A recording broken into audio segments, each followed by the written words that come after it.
नमस्कार, SSN solution channel पर आप सभी का स्वागत है। लास्ट लेक्चर में हमने एनालिटिक फंक्शन, विश्लेषिक फलन, उसकी डेफिनेशन और उससे रिलेटेड जो थ्योरम्स थे उसके बारे में डिस्कस कर लिया था। कोशी-रीमान समीकरण की कार्टेशियन और पोलर फॉर्म दोनों के बारे में हमने डिस्कस कर लिया था। आज के लेक्चर में हम सीखेंगे कि किसी क्वेश्चंस को विश्लेषिक फलन या एनालिटिक फंक्शन कैसे हम वेरीफाई करते हैं, वो आज के लेक्चर में हमारा क्लियर हो जाएगा। तो लेक्चर के साथ बने रहें। स्टार्ट हम फर्स्ट क्वेश्चन से कर रहे हैं जो कि शेखावाटी यूनिवर्सिटी 2019 में पूछा गया है। क्वेश्चन है शेखावाटी यूनिवर्सिटी 2019। हमें एक फंक्शंस दिया हुआ है Z cube. Okay, F of Z equals to Z cube, ये कह रहा है कि इसे आप मान सकते हो। तो F of Z equals to Z cube एक विश्लेषिक फलन है तथा इसका अवकलज ज्ञात कीजिए। ओके, हमें क्या दिया हुआ है? हमें एक एफ ऑफ जेड दिया हुआ है। तो क्वेश्चन है मान लो F of Z equals to Z cube, तब आप इसे विश्लेषिक फलन सिद्ध कीजिए तथा इसका अवकलज ज्ञात कीजिए। ओके, तो हमें एक फंक्शन दिया हुआ है F of Z equals to Z cube और इसे हमें विश्लेषिक फलन प्रूव करना है। तो विश्लेषिक फलन के लिए हम एफ ऑफ जेड को क्या मान के चलते हैं? हम एफ ऑफ जेड को मानते हैं U x Y plus iota we x Y और इसका मान हमें क्या दिया हुआ है? Z cube. ओके, ये हमें दिया हुआ है और ये भी हमने सीख लिया था कि जेड को हम क्या लिखते हैं? X plus iota Y. तो इसे हम एक्स प्लस आयटा वाई लिख सकते हैं। इसका हम एक्सपेंशन करें तो ये बनेगा एक्स क्यूब। इसका क्यूब करेंगे तो आयटा स्क्वायर का -1 होगा तो माइनस का आयटा वाई क्यूब। फिर 3a स्क्वायर b से ये बन जाएगा 3x स्क्वायर वाई आयटा और इसका स्क्वायर करेंगे तो माइनस वाई स्क्वायर होगा तो प्लस 3x वाई स्क्वायर और ये वाई स्क्वायर माइनस का होगा तो हमारे पास में ये वैल्यू आ गई। अब यहां से हम क्या करते हैं? यहां से हम u और v की वैल्यू निकालते हैं। तो u क्या होगा? हमारा रियल फंक्शन, v क्या है? Imaginary function. तो इसे हम रियल और इमेजिनरी में कन्वर्ट करेंगे तो हमारे पास u x y का मान क्या आया? जो कि रियल वैल्यू है। रियल क्या है हमारे पास में? ये दो वैल्यू। तो ये होंगे हमारे u का मान X cube minus 3x Y square और v x y का मान क्या है? जो कि इमेजिनरी पार्ट है और इमेजिनरी पार्ट है हमारे पास में 3x square Y minus Y cube. Okay, हमने प्लस को पहले लिख दिया, माइनस को बाद में लिख दिया। आयटा नहीं आएगा क्योंकि हम कंपेयर कर रहे हैं दोनों साइड। इसे दे देंगे हम इक्वेशन फर्स्ट, इसे दे देंगे हम इक्वेशन सेकंड। ओके, तो हमने कल देखा था कि कोई फंक्शन विश्लेषिक फलन होता है, उसके लिए वो कोशी-रीमान समीकरण सेटिस्फाई करता है। और ये भी हमने ट्रिक के माध्यम से कोशी-रीमान समीकरण को कैसे याद किया जाता है वो भी हमने सीख लिया था। तो कोशी-रीमान समीकरण क्या होती है? कोशी-रीमान समीकरण होंगी हमारी कोशी-रीमान समीकरण, ये होंगी del you del X del we del Y and del you del Y minus del we del X. ये होती है हमारी कोशी-रीमान समीकरण। अब हमें डेल यू डेल एक्स का मान चाहिए तो डेल यू डेल एक्स का मान हम निकालेंगे तो डेल यू डेल एक्स क्या होगा? ये लिमिट x टेंड्स टू 0, हम ओरिजिन की बात कर रहे हैं तो डेल यू डेल एक्स का मान ये होगा हमारे पास में किस में चेंज है? x में। तो हमने क्या लिखा?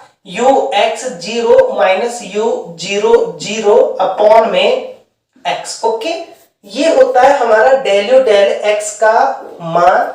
इसमें हम y को दोनों ही जगह 0 लिखते हैं लिमिट हम x टेंड्स टू 0 अप्लाई करते हैं और यहां 0 0 यहां हम x 0 करेंगे। ऐसे डेल u डेल y क्या होगा वो भी हम सीखेंगे। Equals to limit x tends to 0 u x y, इसका मतलब ये हमारा u x y है। y का मान क्या रखना है यहाँ 0 और x का मान x रखना है। तो जैसे ही y का मान 0 रखेंगे ये 0 बन जाएगा। यहाँ क्या बचेगा हमारा x क्यूब माइनस, ये कह रहा है कि x और y दोनों के ही 0 रख दो, तो ये भी 0 ये भी 0 अपॉन में x। हम कैंसिल करेंगे तो यहाँ क्या आएगा हमारे पास में limit x tends to 0 x square और इसका मान क्या आ गया हमारा 0। इसको दे देंगे हम नेक्स्ट इक्वेशन 4। ऐसे ही हम डेल u डेल y का मान निकालेंगे तो ये बनेगा लिमिट, देखो y है तो y टेंड्स टू 0, यहाँ u यहाँ x किया है तो x को हमने रखा है, y को 0 माना है। यहाँ y कर रहे हैं तो x को हम 0 मान लेंगे, y को रखेंगे और ये हमारा 0 0 अपॉन में यहाँ क्या आ जाएगा y इक्वल्स टू, अब u है उसके अंदर x का मान 0 y का मान y रखेंगे तो ये 0 और x का मान 0 तो दोनों ही 0 बन गए हमारे माइनस, और 0 0 पे तो इसका मान 0 होगा अपॉन में y और लिमिट चल रही है y टेंड्स टू 0। अब ऊपर 0 हो गया तो इस लिमिट का मतलब नहीं है, ये भी क्या होगा हमारा 0 हो जाएगा। ऐसे ही हम किसका मान निकालेंगे, डेल v डेल x का मान निकालेंगे। अब डेल v डेल x का मान क्या होगा हमारा, limit x tends to 0 v x 0 minus v 0 0 upon में यहाँ x है तो x आ जाएगा। अब v के अंदर हमें x का मान x और y का मान 0 रखना है तो लिमिट चलती रहेगी अभी x टेंड्स टू 0।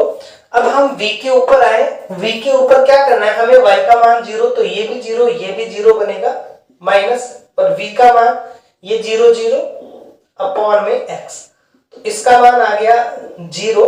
ऐसे ही हम डेल v डेल y निकालेंगे तो लिमिट y टेंड्स टू 0, ये बनेगा हमारा v 0 y minus v 0 0 upon में y इक्वल्स टू, हम v के अंदर x का मान 0 y का मान y रखें तो x का मान 0 y का मान y पे माइनस का y क्यूब बनेगा तो limit y tends to 0 minus y cube और इसके ऊपर 0 है अपॉन में y। तो जैसे हम कैंसिल आउट करेंगे तो एक y हमारा कैंसिल हो जाएगा, लिमिट y टेंड्स टू 0 ऊपर बचेगा हमारा माइनस का y स्क्वायर और ये लिमिट अप्लाई करेंगे तो ये भी माइनस, तो माइनस 0 प्लस 0 का मान 0 ही होता है। तो ये आ गया हमारे पास में इक्वेशन 7। अब यहां हम कंपेयर करें, कंपेयर करने से हमारे को ये कॉची-रीमान समीकरण सेटिस्फाई करनी है। अब इन सभी की वैल्यू 0 है तो 0 हमारे 0 के इक्वल होंगे, तो कॉची-रीमान समीकरण तो ये सेटिस्फाई कर रहा है। डेल u डेल x का मान 0, इसका मान 0 0 0 के बराबर होता है, इसका मान 0 इसका मान 0 और माइनस 0 होता ही नहीं है वो भी 0 होगा, तो 0 0 के बराबर हो गया। तो इसका मतलब ये कॉची-रीमान समीकरण सेटिस्फाई कर रहा है। ओके, हमने देख लिया था कि कॉची-रीमान समीकरण सेटिस्फाई कर रहा है, वो इसका आवश्यक प्रतिबंध था ना कि सफिशिएंट। उसके लिए हमें केवल इसका एक पार्ट कंप्लीट हुआ है कि कॉची-रीमान समीकरण है। अब यदि हम f डैश z को एग्जिस्ट कर दें, इसका मतलब f डैश z का मान एक तो यूनिक वैल्यू आ जाए, सेकंड नॉट इनफाइनाइट वैल्यू हो। ओके, इनफाइनाइट वैल्यू नहीं होनी चाहिए, फाइनाइट वैल्यू होनी चाहिए। तो हमने क्या किया, हमने f डैश z का मान निकाला, f डैश z क्या बनेगा, limit z tends to 0 f of z minus f of 0 upon में z माइनस 0। ओके, हम अप्लाई कर सकते हैं। यहाँ z की है तो हम सिंपल वाला फॉर्मूला यहाँ यूज में ले लेंगे, equals to limit z tends to 0 f of z क्या है हमारे पास में z क्यूब माइनस यहां हमारे पास में f ऑफ 0 का मान क्या है 0 अपॉन में ये हमारा z, इसे हम सॉल्व करेंगे तो ये बनेगा लिमिट z टेंड्स टू 0 यहाँ जेड क्यूब है, जेड क्यूब में हम डिवाइड करेंगे तो ये बनेगा जेड स्क्वायर, और इस जेड स्क्वायर का मान होगा हमारा 0। ओके, तो ये आ गई हमारे पास में इसकी कंडीशंस। तो 0 क्या है, एक फाइनाइट भी है और इसका मान यूनिक भी आ गया। इसका मतलब एफ डैश जेड हमारा एग्जिस्ट करेगा, एफ डैश जेड एग्जिस्ट कर रहा है, कॉची रीमान समीकरण सेटिस्फाई हो रही है। तो ये एफ ऑफ जेड एक विश्लेषिक फलन होगा।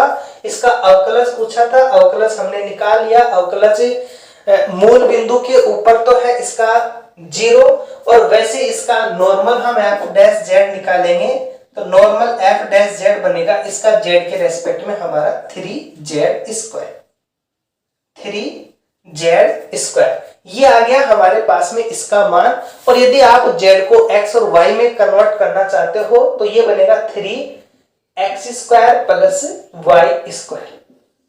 तो ये आ जाएगा इसका डिफरेंशिएशन। और यदि हम ओरिजिन की बात करें तो ओरिजिन पे इसका मान 0 है, अदरवाइज इसका मान 3 into x square plus Y square या 3z स्क्वायर होगा। Next question Rajasthan university 14, 15 and 18 में पूछा गया है। क्वेश्चन है प्रदर्शित कीजिए कि ये जो फंक्शन है F of Z equals to X square Y की power 5 into X plus iota Y upon में एक्स की पावर 4 प्लस वाई की power 10, condition z not equals to 0। Okay, z not equals to 0 के ऊपर ये value दी हुई है और z इक्वल्स टू 0 के ऊपर हमें 0 दिया हुआ है। मूल बिंदु मतलब x भी 0 y भी 0, इसका मतलब 0 0 के ऊपर विश्लेषिक नहीं है। ये जो फंक्शन है ये एनालिटिक फंक्शन नहीं है, विश्लेषिक फलन नहीं है। किस पर? मूल बिंदु पर, ओरिजिन पर। जबकि इस बिंदु पर कॉची रीमान समीकरण संतुष्ट करता है।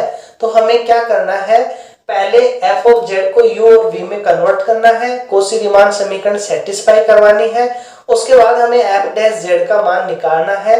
अब ये कह रहा है कि विश्लेषिक फलन नहीं है, कॉची रीमान समीकरण सेटिस्फाई कर रहा है, इसका मतलब विश्लेषिक फलन ये तभी नहीं होगा, कॉची रीमान तो है, मतलब एफ डैश जेड एग्जिस्ट नहीं करे। और एफ डैश जेड दो ही केस में एग्जिस्ट नहीं करेगा, या तो एफ डैश जेड का मान इनफाइनाइट आ जाए या फिर एफ डैश जेड का मान एक यूनिक न आए, अलग अलग मान हमारे आए। और अलग अलग मान हमारे आ रहे हैं या फिर इनफाइनाइट आ रहा है तो ये विश्लेषिक फलन भी नहीं होगा। तो हम पहले u और v को सेपरेट करते हैं एफ ऑफ जेड से और फिर हम आगे की इसको सॉल्व करने की प्रोसेस करते हैं।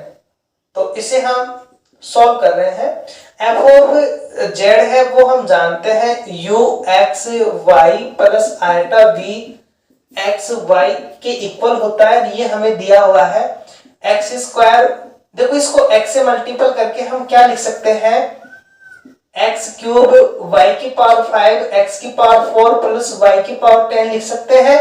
और इसके साथ आयटा आएगा तो इसको हमने अलग कर लिया, एक्स स्क्वायर वाई की पावर 6 अपॉन में एक्स की पावर 4 प्लस वाई की पावर 10 लिख सकते हैं। ओके, सेपरेट किया हमने ताकि हम दोनों पार्ट्स में रियल और इमेजिनरी की कंपेयर करें। तो हमारे पास u x y का मान आ गया एक्स क्यूब वाई की पावर 5 अपॉन में एक्स की पावर 4 प्लस वाई की पावर 10, और v x y का मान आ गया हमारा एक्स स्क्वायर y की पावर 6 अपॉन में x की पावर 4 प्लस y की पावर 10। ओके, ये हमारा u का मान, ये हमारा v का मान आ गया।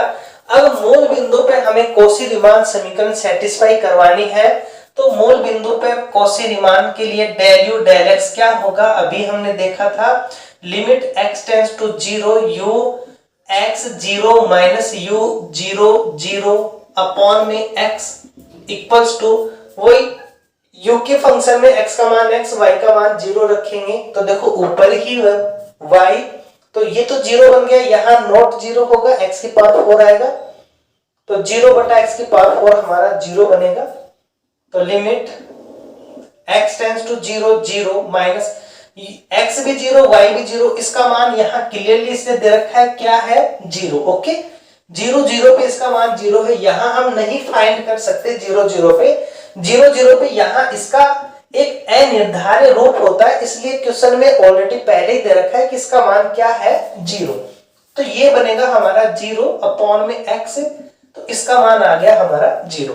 ऐसे ही हम डेल u डेल y का मान निकाले तो limit y tends to 0 u 0 y minus u 0 0 upon में y इक्वल्स टू x का मान 0 रखेंगे तब भी ये 0 बन जाएगा, तो लिमिट y टेंड्स टू 0, ये 0, इसका मान 0 अपॉन में y, तो ये हमारा 0 आ गया। ऐसे ही हमें किसका मान चाहिए, डेल v डेल x का मान चाहिए, ये बनेगा limit x tends to 0 v x 0 minus v 0 0 upon में x equals to limit x tends to 0 v कि जो फंक्शन है इसमें हमें x का मान x और y का मान 0 रखेंगे तो भी मल्टीपल में है दोनों, तो 0 बनेगा x, तो ये फाइनली हमारा 0 आ गया। ऐसे ही हम डेल v डेल y निकालेंगे तो limit y tends to 0 v 0 y minus v 0 0 upon में y इक्वल्स टू, ये बनेगा हमारा दोनों में मल्टीपल में है तो भी हमारा 0 आएगा, limit y tends to 0 0 minus 0 by y equals to 0। सभी की वैल्यू 0 आ रही, दैट मींस कॉची रीमान समीकरण सेटिस्फाई करेंगी। और कॉची रीमान समीकरण क्या होती है हमारी, अब तक हमें सबको याद हो गया होगा कॉची रीमान समीकरण, जिसने ये सीरीज स्टार्ट से देखी है उसके हम डेल u डेल v करते हैं, डेल u डेल v करते हैं, यहाँ सीक्वेंस है डेल x, जैसे ही सीक्वेंस तोड़ी तो माइनस, दोनों ये सेटिस्फाई करेंगे 0 0 है, अभी हमने लास्ट लेक्चर एग्जांपल में देखा भी था। अब ये कह रहा है कि ये विश्लेषित फलन नहीं है, इसका मतलब हमें f डैश z का मान निकालना होगा। अब f डैश z हमारा क्या है, यहाँ पे हमारा यहाँ f डैश z है, ये वैल्यू हमारी f of z minus f of 0 upon में z limit z tends to 0 equals to limit z tends to 0, f of z का मान है हमारे पास में x स्क्वायर y की power 5 x plus iota y upon में x की पावर 4 प्लस y की पावर 10। यहाँ ये z है, इस z को भी हम क्या लिख सकते हैं, x प्लस आयटा y लिख सकते हैं z का मान। अब x प्लस आयटा y से x plus iota y cancel हो जाएगा, और जैसे ही हमने इस z को भी x और y में चेंज कर दिया तो ये लिमिट भी हमारी x और y में कन्वर्ट हो जाएगी।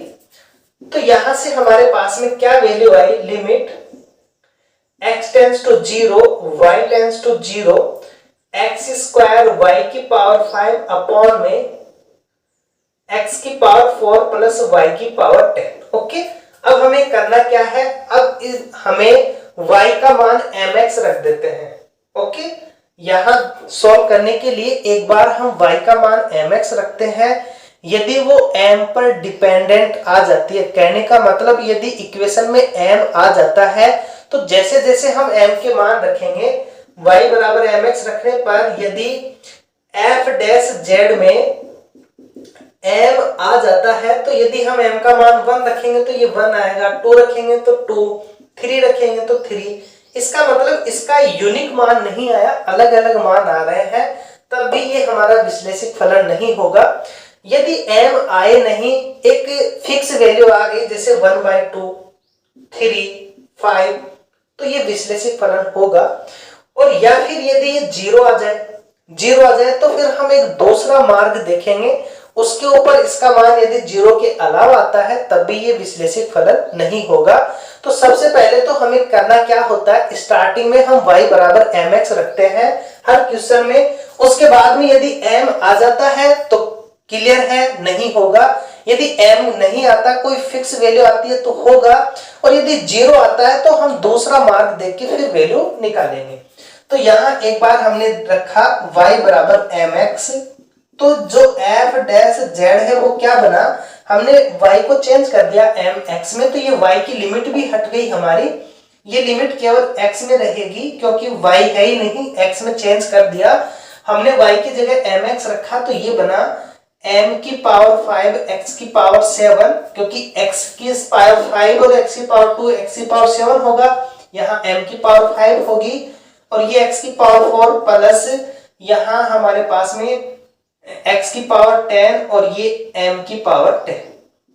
अब जैसे हम इसे सॉल्व करेंगे तो नीचे x की पावर 4 कॉमन आएगा, वो इसको कैंसिल करेगा, तो लिमिट x टेंड्स टू 0 हमारे पास में इसकी वैल्यू आई m की पावर 5 x क्यूब अपॉन में 1 प्लस x की पावर 6 m की पावर 10।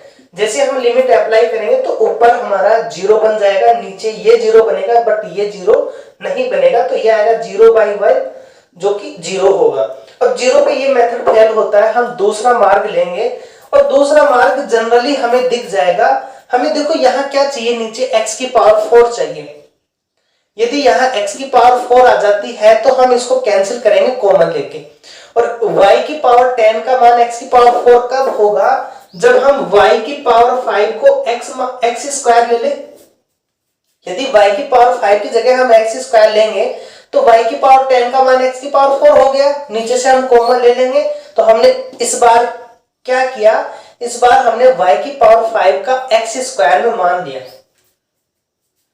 तो y की power 5 equals to x square implies करके इस केस में जो f डैश z बना हमारा वो क्या बन गया, लिमिट x टेंड्स टू 0, ये बनेगा y की पावर 5 का x स्क्वायर, तो ऊपर बच गया x की पावर 4, नीचे x की पावर 4 प्लस x की पावर 4, x की पावर 4 कॉमन लेंगे तो हमारे पास वैल्यू आएगी लिमिट x टेंड्स टू 0 1/2 और इसका मान आ गया 1/2। अब देखो ये यूनिक कब होगा, जब ये और ये दोनों मान इक्वल आए, जबकि हमारे पास यहां से तो 0 आ रहा है, यहां से 1/2 और 0 नॉट इक्वल है किसके, 1/2 के। इसका मतलब f डैश z का हमारे पास में यूनिक मान नहीं आया, इसका मतलब f डैश z एग्जिस्ट नहीं करेगा, इसका मतलब ये फंक्शन विश्लेषिक फलन नहीं होगा।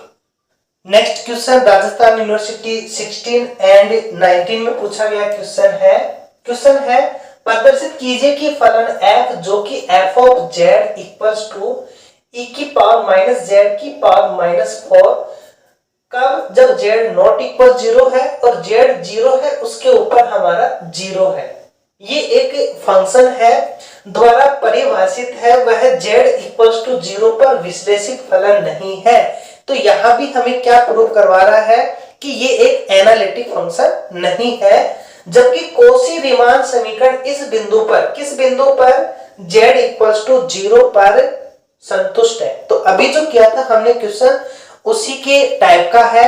तो ये क्वेश्चन यहाँ जो e की पावर माइनस z की पावर माइनस 4 है, यहाँ से u और v की वैल्यू निकालना अक्सर स्टूडेंट के कॉम्प्लिकेट रहती है, बाकी क्वेश्चन में इतना नहीं है, थोड़ा अलग टाइप का है, तो इसे अच्छे से समझे, इंपॉर्टेंट क्वेश्चन है। तो अब हम पहले इसके u और v की वैल्यू निकालने के लिए, ये तो हम जानते हैं अब तक कि f ऑफ z है वो किसके इक्वल लेकर के चलते हैं, हाँ, u x y plus eta v x y के, और इसका मान हमें क्या दिया हुआ है, e की पावर माइनस z की पावर माइनस 4। इसे हम क्या लिख सकते हैं, इसे हम लिख सकते हैं e की पावर माइनस, ये z की पावर माइनस 4 है, इसके हम z की पावर 4 लिख सकते हैं, ओके, माइनस है नीचे आएगा तो पावर प्लस में आ जाएगी, इक्वल्स टू, ये भी हम जानते हैं कि जो z है z को हम x प्लस आयटा y भी लिख सकते हैं, तो e की power minus x plus iota y की पावर 4, यहां तक कोई प्रॉब्लम्स नहीं होनी चाहिए।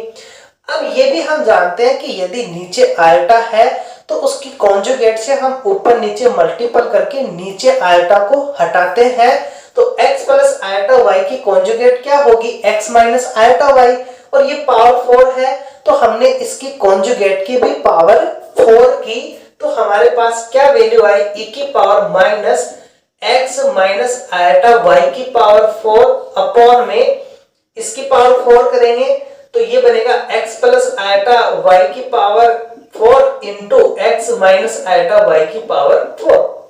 इसे हम सॉल्व करें तो हमारे पास में क्या वैल्यू आई, e की पावर, ये हमारा माइनस है x माइनस आइटा y की power 4, x minus iota y की पावर 4 अपॉन में, देखो पावर सेम है तो ये मल्टीपल में आ जाएगा।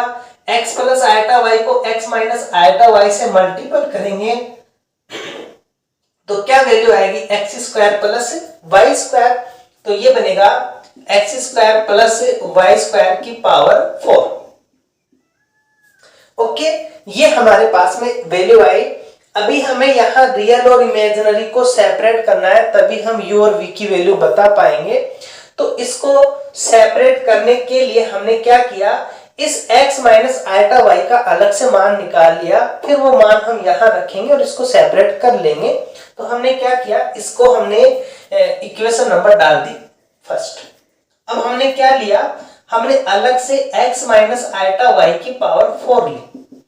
इसका फॉर्मूला हम द्विपद प्रमेय या बाइनरी थ्योरम से अप्लाई करें तो बाइनरी थ्योरम क्या कहेगी, 4c0, जितना ये n का मान 0 से स्टार्ट करो, x की पावर 4 प्लस 4c1 इसके पावर क्यूब और माइनस आइटा y की power 1, 4c2 x square minus iota y का whole square, 4c3 x minus iota y की पावर 3, 4c4 x का 0 और माइनस आइटा y की पावर 4।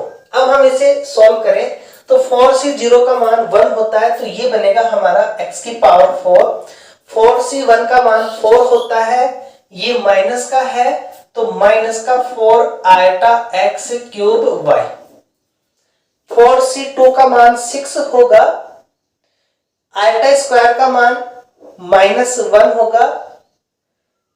तो ये हमारे पास में क्या वैल्यू आएगी, माइनस का स्क्वायर तो पॉजिटिव हो जाएगा, आइटा स्क्वायर का मान -1 आएगा, तो यहां से माइनस का 6 x square y square. Okay, अब यहां हम सॉल्व करें, 4c3 का मान 4 होगा, आइटा की पावर 3 कर रहे हैं तो आइटा की पावर 3 माइनस आइटा होगा, -1 की पावर 3 करेंगे तो माइनस का 1 होगा, -1 को माइनस आइटा से मल्टीपल करेंगे तो प्लस का आइटा आ जाएगा हमारे पास, तो प्लस का 4x वाई क्यूब, प्लस का 4x वाई क्यूब, और यहां हमारे पास में -1 की पावर 4 करेंगे प्लस का आएगा, आइटा की पावर 4 करेंगे तो भी प्लस का आएगा, तो प्लस y की पावर 4। यहां हमें ये वैल्यू मिल गई, हमारे पास में x की पावर 4 आ गया। यहां हम इसे सॉल्व करेंगे तो ये हमारा -4 आइटा, तो आइटा हमारा एक तो यहां आ रहा है, यहां स्क्वायर करेंगे तो हट जाएगा, यहां करेंगे तो यहां भी हमारा आइटा आएगा, तो 4x वाई क्यूब के साथ भी हमारा आइटा आएगा। तो दो जगह हमारे पास में आइटा आ रहा है, तो ये वैल्यू हम यहां पुट अप करें तो हमारे पास में क्या वैल्यू आएगी, e की पावर ये हमारा माइनस, तो माइनस को हम बाहर रहने दें, ये बनेगा, पहले आप इसको भी बाहर लिख दो, x square plus Y square की पावर 4। अब ये जो वैल्यू है इसको हम रियल और इमेजिनरी में लिख देते हैं, तो पहले रियल को लिख दिया x की power 4 -6x square y square plus y की पावर 4। अब हम इमेजिनरी को लिख लें तो ये माइनस का ये प्लस का, तो हमने प्लस का कॉमन ले लिया, 4 आयोटा एक्स वाई, यहां से बचेगा y स्क्वायर और यहां से बचेगा माइनस का x स्क्वायर। ओके, ये हमारे पास में वैल्यू आ गई। अब e की पावर है तो e की पावर ये भी है और ये भी है, तो हमने क्या किया, इस e की पावर को इसके साथ भी लिख दिया, इनटू करके इसको हमने इसके साथ भी लिख दिया, तो ये बनेगा e की power minus x square plus Y square की पावर 4, और इसके साथ आ गया हमारे पास में x की power 4 -6x square y square plus Y की पावर 4 इंटू ई की पावर, अब ये हमारा इसके साथ आ जाएगा तो माइनस, यहां से आएगा हमारे पास में आयोटा 4xy, ये हमारा माइनस 4xy और y square minus x square upon में ये हमारा x square plus Y square की पावर 4। ओके, ये हमारी वैल्यू आ गई।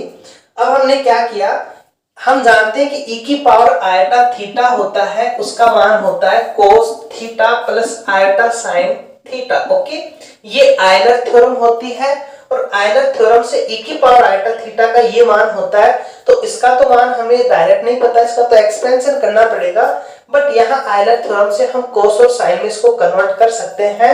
तो ये बनेगा हमारे पास में, ये तो हमारा एज इट इज e की पावर माइनस x की power 4 6x square y square plus Y की पावर 4 अपॉन में x square plus Y square की पावर 4 इनटू ये बनेगा हमारा एक बार कोस एक बार साइन। तो हमारे पास में यदि यहां माइनस है तो ये यहां माइनस आ जाता है, तो ये बनेगा cos 4xy Y square minus x square upon में एक्स प्लस वाई स्क्वायर की पावर 4, यहां माइनस है तो माइनस आयोटा, साइन के साथ भी यही वैल्यू आएगी हमारी, sine 4xy Y square minus x square upon में x square plus Y square की पावर 4। ओके, अब हमारे पास में रियल वैल्यू और इमेजिनरी वैल्यू सेपरेट हो गई, तो यहां से हम u और v की वैल्यू निकाल लेंगे। तो यहां से हमारे पास में u और v की वैल्यू आएगी, तो u की वैल्यू बनेगी हमारी यहां से uxy इक्वल्स टू, तो यहां से हमारे पास में uxy बनेगा uxy इक्वल्स टू e की पावर माइनस x की power 4 minus 6x square y square plus Y की पावर 4 अपॉन में x square plus Y square की पावर 4,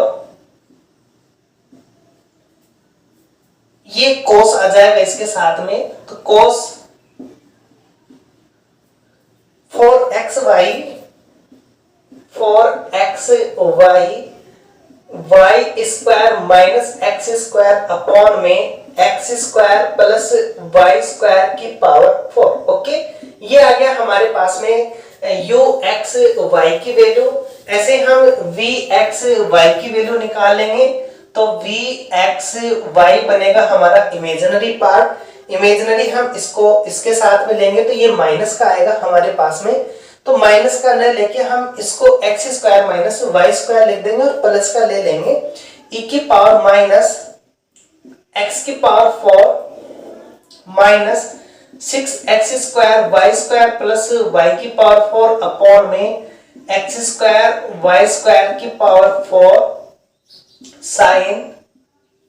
साइन ये हमने x square minus y square लिख देंगे यहाँ 4xy x square minus y square upon में x square plus Y square की पावर 4। ये आ गया हमारे पास में v x y का मान और u x y का मान आ गया। अब हमें क्या करना है, कॉची रीमान समीकरण सेटिस्फाई करवानी है। तो यहाँ जो कॉची रीमान समीकरण होगी हमारी, डेल u डेल x क्या बनेगा हमारे पास में, u limit x tends to 0 ux 0 minus u 0 upon में x इक्वल्स टू, यहाँ ux 0 दैट मीन्स x की वैल्यू x y की वैल्यू 0 रखेंगे हम u के अंदर, तो u के अंदर जैसे हम y की वैल्यू 0 रखेंगे तो ये बनेगा cos 0 का मान 1 हो जाएगा। अब यहाँ देखें हम x का मान x रख रहे हैं, y का 0, तो ये 0 और नीचे हमारा ये 0 बना, नीचे x की पावर 8 ऊपर x की पावर 4, तो ये बना हमारे पास में लिमिट x टेंड्स टू 0, ऊपर बचेगा e की पावर माइनस, नीचे x की पावर 8, ऊपर x की पावर 4, तो ये बनेगा 1/x की पावर 4 अपॉन में x इक्वल्स टू, अब यहां यदि हम लिमिट लगाते हैं तो ये बनेगा हमारे पास में e की पावर, यहां लिमिट लगाएंगे e की पावर माइनस इन्फिनिटी, e की पावर माइनस इन्फिनिटी बनेगा 0, नीचे 0 तो 0/0 रूट का ये बन जाएगा हमारे पास। और इसका फिर हम इंटीग्रेशंस करेंगे तो हमारे पास में वैल्यू आएगी। इसलिए हमने यहाँ एल हॉस्पिटल रूल लगाने के लिए क्या किया, इसको थोड़ा सा हम चेंज कर देंगे। हमने 1/x को ऊपर लिखा, इसको हमने नीचे लिख दिया। ओके, हमने क्या किया, ये वैल्यू इसको इस प्रकार से एडजस्ट किया। अब हम एल हॉस्पिटल रूल लगाए। एल हॉस्पिटल रूल क्या होता है, ऊपर भी आप x के रेस्पेक्ट में डिफरेंशिएशन करो, नीचे भी करो, तो limit x tends to 0, 1/x का x के रेस्पेक्ट में क्या होगा, माइनस का 1/x स्क्वायर, और e की पावर x का क्या होता है, e की पावर x, और इस x की पावर 1/x की पावर 4 ऊपर जाएगा। इसका हम डिफरेंशिएशन करेंगे तो क्या बनेगा, माइनस का 4, इसकी एक पावर और कम होगी तो x की पावर -5, तो ये वैल्यू आएगी हमारे पास में equals to limit x tends to 0। यहां हम इसको अप्लाई करें तो माइनस से माइनस कैंसिल हो जाएगा, ये x की पावर 5 ऊपर जाएगी, x स्क्वायर नीचे, तो ऊपर x क्यूब बचेगा अपॉन में e की पावर 1/x की पावर 4, और ये 4 हमारा यहां। अब यदि हम x टेंड्स टू 0 अप्लाई करते हैं तो हमारे पास क्या वैल्यू बनेगी, ऊपर 0, नीचे यहां हम अप्लाई करें तो e की पावर 1/0, e की पावर इंफिनिटी, e की पावर इंफिनिटी का मान भी 0 होता है, तो हमारे पास में इसका मान क्या आ गया, 0। ओके, ये हमारे पास में इसकी वैल्यू आ गई x टेंड्स टू 0 के ऊपर। इसी प्रकार सिमिलरली आप एक वैल्यू निकाल के बता दोगे, डेल यू डेल x की वैल्यू 0 आ गई, बाकी की वैल्यू आप सिमिलरली करके लिख देंगे, तो बाकी की वैल्यू भी हमारी यही आएगी 0, तो del you del y, del v del x, del v del y equals to 0। आप चाहो तो इनकी एक एक वैल्यू निकाल के बता सकते हैं, बट पहले से क्वेश्चन थोड़ा लेंथी है, तो यहां एक की निकाल के बाकी 3 की आप एज इट इज बता दोगे,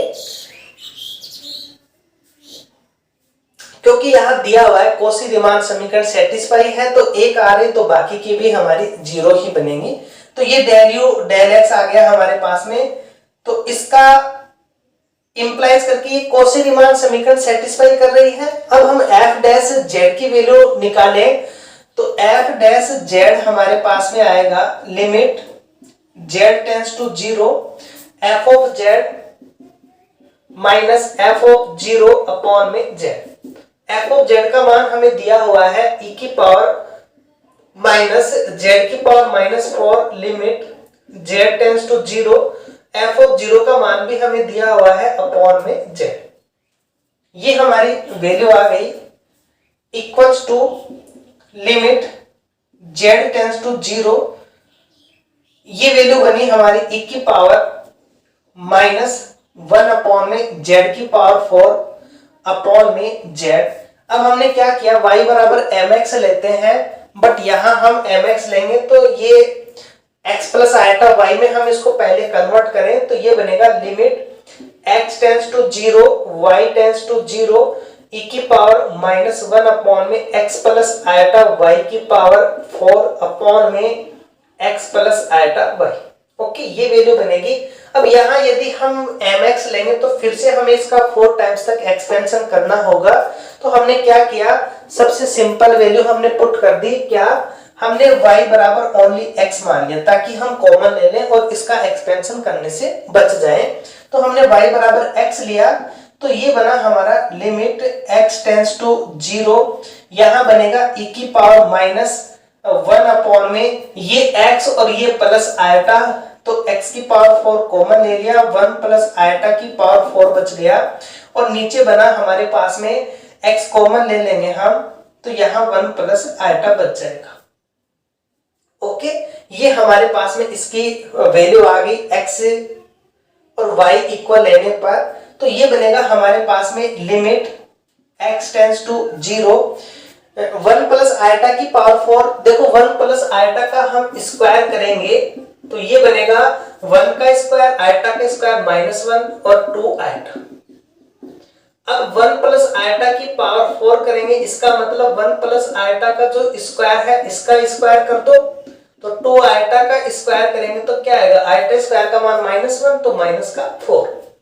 तो ये आएगा हमारे पास में, यहाँ माइनस का 4 कहाँ आएगा, नीचे आएगा, ये माइनस माइनस इसको प्लस कर देगा, तो e की पावर 1 अपॉन में 4 x की पावर 4 अपॉन में यहाँ 1 प्लस आयटा इंटू x। ये है 1 प्लस आयटा कांस्टेंट है, इसको हम बाहर लिख सकते हैं, तो ये बनेगा हमारे पास में ये वैल्यू। इसे हम क्या लिख सकते हैं, 1 अपॉन में 1 plus iota limit x tends to 0 1 by x बाहर, और इस e की पावर का एक्सपेंशन करेंगे, e की पावर x का क्या होता है 1 प्लस x स्क्वायर बाई 2, तो ये बनेगा 1 बाई 4 का स्क्वायर करेंगे तो 16, इसको 2 से मल्टीपल करेंगे 32 x की power 8 plus and so on. जैसे हम x टेंड्स टू 0 लगाएंगे तो ऊपर कहीं भी x नहीं आ रहा, जो 0 बनाएगा, जो भी आ रहा है वो नीचे आ रहा है, इसका मतलब इसका मान क्या आ जाएगा, इन्फिनिटिव। 1 बाई 0 का मान इन्फिनिटिव होता है, और इन्फिनिटिव आ रहा है, इसका मतलब f डैश z एग्जिस्ट नहीं करेगा, और f डैश z हमारा एग्जिस्ट नहीं कर रहा, इसका मतलब ये डिफरेंशिएशन नहीं होगा, तो एनालिटिक फंक्शन भी हमारा नहीं होगा। तो ये फंक्शन कॉची-रीमान समीकरण को तो सेटिस्फाई कर रहा है, बट विश्लेषिक फलन नहीं है, किस पर, z इक्वल्स टू 0 बिंदु पर। नेक्स्ट डेरिवेशन राजस्थान यूनिवर्सिटी 2011 में पूछी गई है। यदि प्रांत D में f of z u x y plus eta v x y है, ये हम जानते हैं f ऑफ z ये होता है, एक विश्लेषिक फलन है। विश्लेषिक फलन का मतलब आपके माइंड में आ जाना चाहिए, कॉची-रीमान समीकरण सेटिस्फाई, f डैश z का मान यूनिक मान आ रहा है और फाइनाइट आ रहा है, तब u x y और v x y कैसे होंगे, D में प्रसवादी फलन होंगे। तो पहले हम बात करें कि प्रसवादी फलन या हार्मोनिक फंक्शन कहते किसे हैं, उसके बाद में हम इसे वेरीफाई करेंगे। तो वेरीफाई करने से पहले हमें पता होना चाहिए कि प्रसवादी फलन आखिर होता क्या है। तो प्रसवादी फलन किसे कहेंगे, यदि कोई फंक्शन हमारा f of z equals to ये है, और यहाँ ये जो u x y है, u x y ये, और इसके दो आंशिक अवकलज मतलब पार्शियल डेरिवेटिव्स, कैसे, del two u del x two दो का ही है तो दो के रेस्पेक्ट में होगा, और del two u del y two u खुद, और del two u del x two del two u del y two प्रांत डी के प्रत्येक बिंदु पर सतत हो, कंटिन्यूअस हो, साथ ही लाप्लास समीकरण सेटिस्फाई करता हो। और लाप्लास समीकरण सभी जानते हैं क्या होता है, लाप्लास समीकरण हमारा ये होता है, उसके टू ऑर्डर का x के रेस्पेक्ट में y के रेस्पेक्ट में पार्शियल डिफरेंशिएशन का सम 0 होता है।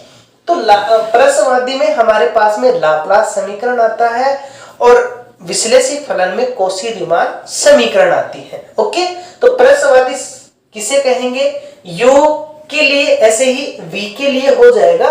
तो u के लिए हम देखें तो u के लिए ये कंडीशन होनी चाहिए, v के लिए हमारा del two v del x two del two v del y two आ जाएगा, और यहाँ डेल टू v के लिए हमारे पास में वैल्यू आ जाएगा। अलग अलग के लिए लेते हैं हम, u के लिए अलग, v के लिए अलग। ओके, क्लियर है। प्रसवादी फलन u del two u del x two del two u del y two प्रांत D के प्रत्येक बिंदु पर कंटिन्यूअस हो, लाप्लास समीकरण सेटिस्फाई करते हो, प्रसवादी फलन कहलाएंगे। ओके, ये हमें प्रूफ करना है। अब हम चलते हैं थ्योरम के ऊपर।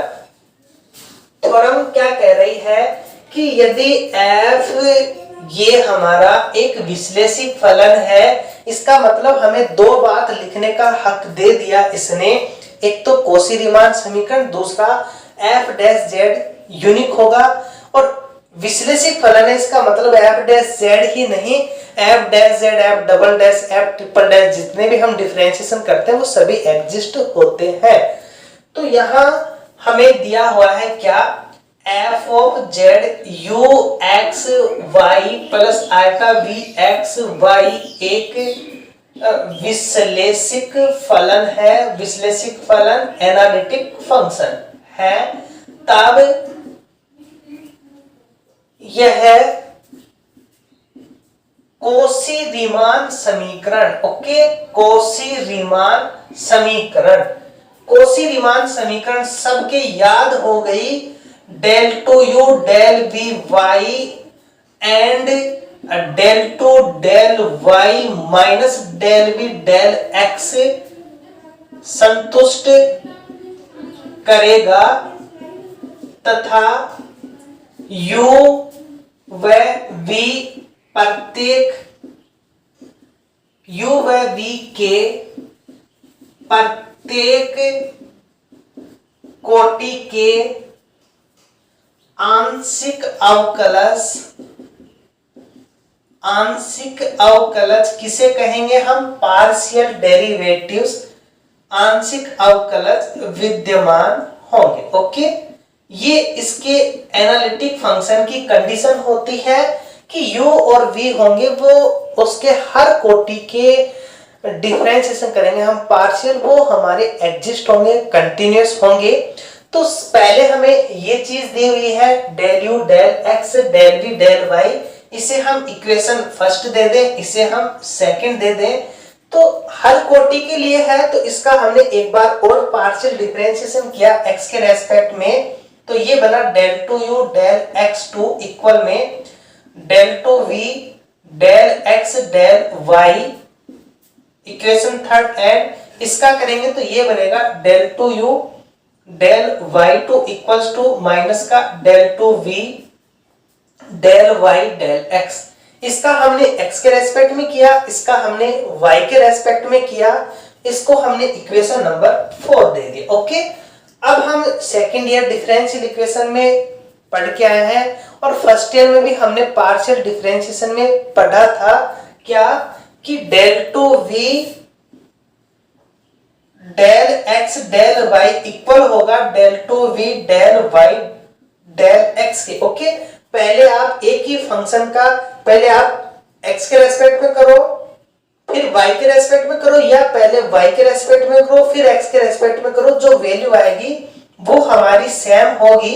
इसका मतलब ये और ये इक्वल होंगे, यहां माइनस को मत देखो, वैल्यू देखो आप, ये वैल्यू इक्वल होगी। इसका मतलब del two u del x2 equal होगा minus del two u del y2 के। इसको हम इधर लेके आएंगे तो ये बनेगा del two u del x2 del two u del y2 equals to 0। इसका मतलब ये लाप्लास समीकरण सेटिस्फाई कर रहा है। यहाँ u और v विश्लेषिक है, इसका मतलब प्रांत d के प्रत्येक बिंदु पर कंटिन्यूअस होंगे, और विश्लेषिक है तो u और v हर कोटि के लिए भी कैसे हैं, विद्यमान होंगे, एग्जिस्ट होंगे। तो u भी है, डेल टू u भी है, और लाप्लास समीकरण भी सेटिस्फाई कर रहा है। इसका मतलब u कैसा हो गया, एक प्रसवादी फलन या हार्मोनिक फंक्शन हो गया। इसी प्रकार यहां हम y के रेस्पेक्ट में, यहां हम x के रेस्पेक्ट में पार्शियल डिफरेंशिएशन करके v को भी हम प्रसवादी फलन वेरीफाई कर सकते हैं। ओके, करेंगे तो आ जाएगा, या आप सिमिलरली लिख के भी कर सकते हो। सिमिलरली इसी प्रकार हम v के लिए भी इसे प्रसवादी फलन प्रूव कर सकते हैं। ओके, तो ये थे हमारे आज के लेक्चर के क्वेश्चंस, थ्योरम। कल के लेक्चर में हम प्रसवादी फलन, जिसको आज हमने स्टार्ट किया है, उसको और आगे तक लेकर के जाएंगे और इससे रिलेटेड एग्जांपल्स, थ्योरम्स, क्वेश्चंस करने की कोशिश करेंगे। Okay, thank you for watching.